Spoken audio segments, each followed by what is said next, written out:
안녕하세요. 학점은행제 지우 멘토입니다. 저랑 같이 학점은행제 과정을 진행하시는 분들 중 대부분은 기사 응시 자격을 갖추기 위해 준비하는 경우가 많으신데요. 오늘은 그 과정에 대해 하나하나 짚어드릴 수 있도록 하겠습니다. 그럼 가보실까요?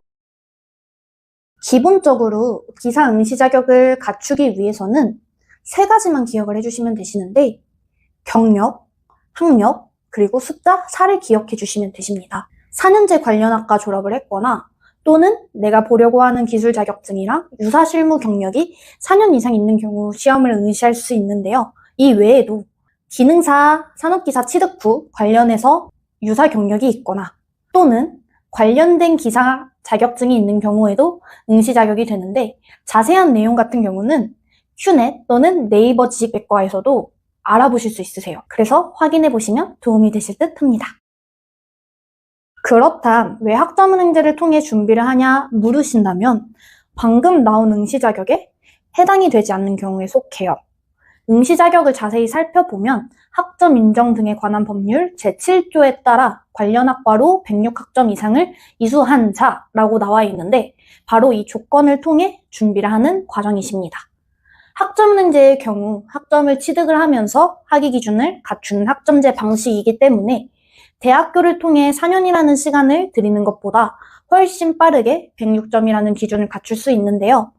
수업 자체가 온라인으로 구성이 되어 있다 보니 직장을 다니시는 직장인분들 또는 집에서 일을 하고 계시는 주부분들 또는 이제 나이가 많아서 스스로 공부하시기에 어려움을 느끼시는 만학도분들이 수업을 듣기에 적합한 제도이죠.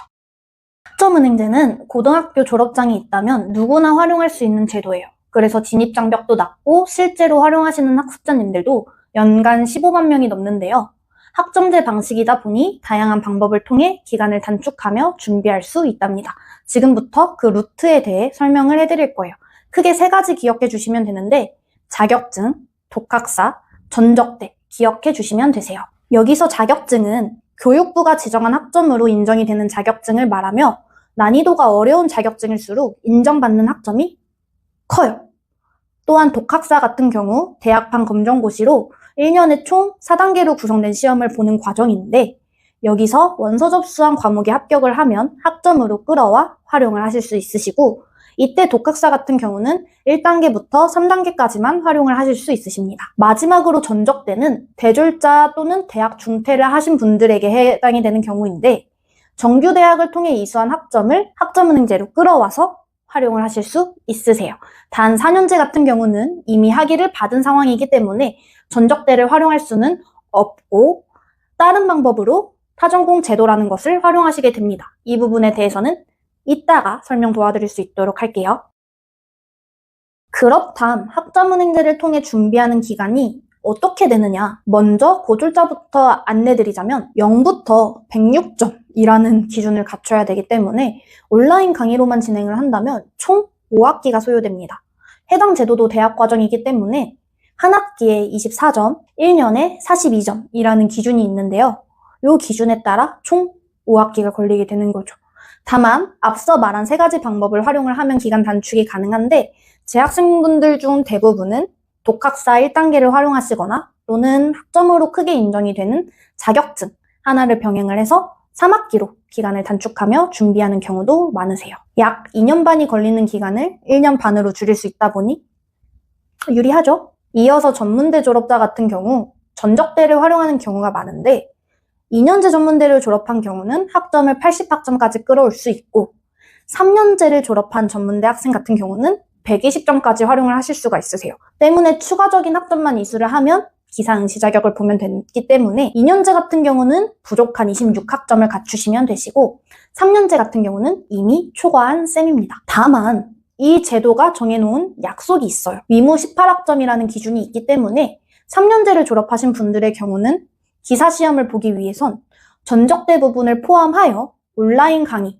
또는 독학사, 자격증에서 위무적으로 18학점을 이수해 주셔야 됩니다. 그래야 시험을 볼 수 있어요. 이건 약속이에요. 이제 타전공 제도에 대해 알려드릴게요. 4년제 비전공자의 경우 방금 스쳐가듯이 말했던 타전공 제도를 활용하는 건데 이건 학점 인정에 관한 법률 제7조가 아닌 관련 학과 4년제로 응시 자격을 갖추는 방법이에요. 말씀드린 것처럼 학점은행제는 온라인 대학교 과정입니다. 때문에 해당 제도를 통해 4년제 학위를 갖추실 수 있는데 4년제 비전공자 같이 이미 학위가 있는 경우 타전공 제도라는 것을 통해 전공 과목으로 16개를 들으면 이 전공에 관련 학위를 교육부 장관 명의로 받을 수 있으세요. 때문에 4년이라는 시간이 아닌 1년 반으로 기사 응시 자격을 빠르게 갖출 수 있으십니다. 이때 주의해야 할 점 몇 가지 알려드릴게요. 우선 기본적으로 국가평생교육진흥원 학점은행제에 학습자 등록을 할 때 반드시 시험을 보려고 하는 국가기술 자격증이랑 관련 학과로 등록을 해야 된다는 건데요.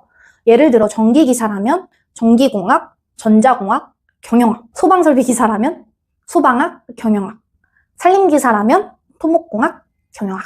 여기서 경영학이 왜 나오는지 의아하신 분들 계실 거라고 생각을 해요. 학점은행제로 기사 응시 자격을 갖춘다면 경영학으로 준비하라는 말 인터넷을 통해 많이 들어보셨을 것 같은데요. 그 이유는 경영학이 생산 관리 분야로 인정이 되기 때문에 대부분 기술 자격증에서 관련 학과로 인정이 되기 때문이에요. 또한 학점은행제를 통해 준비할 수 있는 가장 빠른 전공이 경영학 과정이기 때문에 대부분 학습자님들이 경영학 과정으로 준비를 하는 경우가 많으십니다. 학습자 등록은 관련 학과로 하고 학점 인정 신청은 다른 과목으로 인정 신청을 해도 되기 때문에 비전공자분들이나 고졸자 분들 같은 경우 경영학으로 과정을 진행하면서 준비하는 경우가 많으세요. 이 점 알아두시고 준비하시면 좋을 것 같습니다. 두 번째로는 이미 응시 자격이 되는데 학점은행제를 활용하는 것인데요. 4년제 졸업자의 경우 자신의 학과가 관련 학과가 아니라고 생각이 들어 학점은행제를 통해 비용이랑 시간을 버리는 경우가 굉장히 많아요. 이때는 시작하기 전 큐넷에 유선 문의 또는 자가진단을 해보시고 자신의 학과가 인정이 되는 학과인지 살펴보신 뒤에 준비하시는 게 좋습니다. 방금 말씀드렸다시피 경영학 같은 경우 관련 학과로 인정이 되는 경우가 있거든요. 첫 번째, 학습자 등록은 보려고 하는 기사 자격증의 관련 학과로 학점 인정 신청은 전혀 다른 과목도 가능합니다. 두 번째, 기사 응시 자격이 되는지 반드시 자가진단 확인 후 진행하세요. 실제로 과정 도움을 드리는 멘토로서 과정에 대해 궁금해하시는 학습자님들이 많으신데요. 학점은행제 과정은 기사 응시 자격을 갖추기 위해 활용하는 수단일 뿐 그 과정에 너무 연연해하지 않으셔도 됩니다. 학력과 상황에 따라 진행하는 방향도 다르기 때문에 본인의 상황에 적합하다고 생각하는 교육원의 관리 방식과 학력에 맞춰 진행하는 커리큘럼만 잘 알고 있다면 누구나 가능한 제도인 학점은행제예요. 기사 자격증 취득을 위해 준비하는 과정이기 때문에 학점은행제 과정을 최대한 쉽고 빠르게 할 수 있는 방향으로 준비하는 것이 좋으며 이런 부분에 있어서 체계적인 도움을 받을 수 있는 교육원에서 수업을 듣는 게 좋습니다. 저마다의 커리큘럼은 각각 다르기 때문에 댓글 통해 취득 희망하시는 자격증을 남겨주시면 상황에 맞는 커리큘럼 제공 이벤트를 생각하고 있습니다. 본문 내용에 글 확인해서 이벤트 참여해주시고 도움이 되셨다면 구독 그리고 공감 부탁드릴게요. 다음에 더 도움되는 내용으로 찾아뵙도록 하겠습니다. 감사합니다.